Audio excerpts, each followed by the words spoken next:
Hi, my name is Marina Zapata, and with my partner Isabela Sepulveda, we're gonna talk about how the electroacupuncture improves motor function after intracerebral hemorrhage through the pathway PPARY-EAAT2. We hope you enjoy and understand this presentation. Electroacupuncture enhances motor recovery after intracerebral hemorrhage by reducing glutamate, excitosin, and neuronal damage. This neuroprotective effect relies on the PPAR gamma AIIT2 pathway. Now another topic that we're going to talk about is how the electroacupuncture promotes the recovery of glutamate in the intracellular space. This is a schematic of how the electroacupuncture promotes the transcription of PPARY, which in turn increases the expression of EAAT2 and enhances the recovery of the glutamate in the intercellular space. The study is titled Electroacupuncture Alleviates Motor Dysfunction After Intracerebral Hemorrhage via the PPAR gamma AIIT2 pathway. The aim is to investigate whether electroacupuncture can promote motor recovery by regulating glutamate mediante excitosin in the primary motor cortex. For this, we're gonna be using some techniques. The first one is the Western blotting. This process involves extracting proteins from the tissue samples and separating them by size using the gel electrophoresis. These proteins there are transferred to a membrane for easier detection. This membrane is incubated with antibodies, the primary antibody specific to the target protein, and a second antibody that is an enzyme or fluorescent tag for visualization. Finally, the protein quantity is measured by analyzing the intensity of the bands on the blood using specialized software. In the context of this study, the Western blotting is used to show that electroacupuncture can upregulate the expression of PPARY and EAAT2. We also have the quantitative PCR analysis. We're gonna do this to determine if the electroacupuncture affects the EAAT2 production in the brain after a stroke-like event, in this case the intracerebral hemorrhage. First, we're gonna do an RNA extraction. We're gonna convert that into a cDNA that is like a more stable form of cDNA. We're gonna amplify that with specific primers, and we're gonna amplify the EAAT2 gene segment for detection. Then we're gonna put that on a machine that quantifies the EAAT2 gene segment to assess activity, and we're gonna compare that to a reference gene that is be acting for accuracy.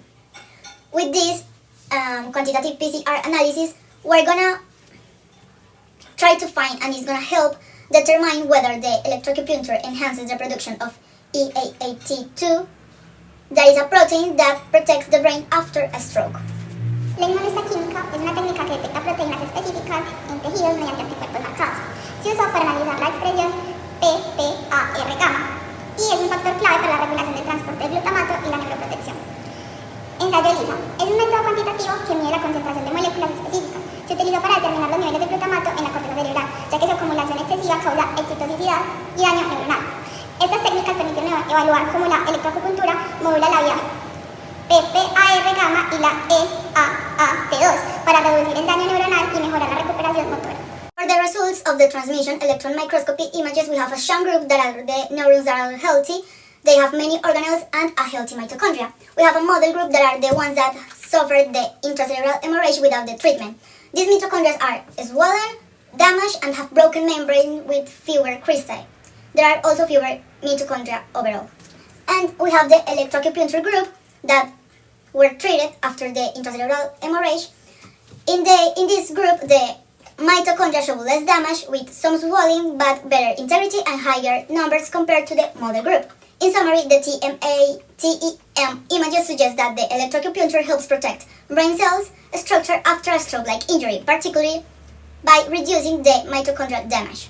We also have the results from the Western blot analysis of EAAT protein levels. We have a model group that is not treated with EAAT2 levels decreasing 3 days after the intracerebral hemorrhage compared to the sham group, here.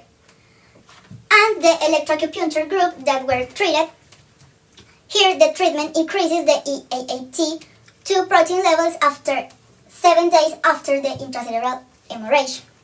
In summary, the Western blot analysis shows that the electroacupuncture helps the brain produce more EAAT2.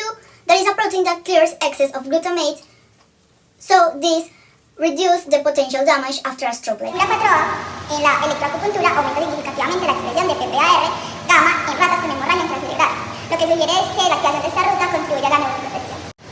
En la figura 5E se observa un aumento de la expresión de EAAT2, que es un transportador clave para la eliminación de glutamato excesivo. Esto indica que la electroacupuntura ayuda a reducir la excitotoxicidad causada por el glutamato. Figura 5E. La electroacupuntura mejoró la supervivencia neuronal, evidenciando un mayor número de células neuropositivas en la corteza motora. Esto demuestra un efecto protector sobre las neuronas. En conclusión, estos resultados indican que la electroacupuntura promueve la recuperación motora al activar la vía PPAR gamma y la EAAT2 al reducir la toxicidad del glutamato y aumentando la protección de las neuronas. We're going to discuss the point of view of these three authors. First, we have the GBD 2019 stroke collaborators. They highlight the global burden of stroke, and they support the main authors by reinforcing the need for intracerebral hemorrhage treatment due to its global impact. Second, we have Kip Hua and Chi. They discuss intracerebral hemorrhage, injury mechanisms and therapies, and they support the main authors by providing a foundation for investigating secondary injury mechanism and potential treatment. Third, we have the Romero TEAI that identifies the EAAT2 as a neuroprotective PPARY target. They also support the main authors by confirming EAAT2's role in neuroprotection. Electroacupuncture regulates neuroproductivity genes, increasing PPAR gamma and AIIT2, which are key in glutamate control. Glutamate transport is crucial to prevent excitotoxicity and neuronal damage observed brain hemorrhage. 3. PPAR gamma protects neurons by regulating glutamate and reducing inflammation, promoting recovery.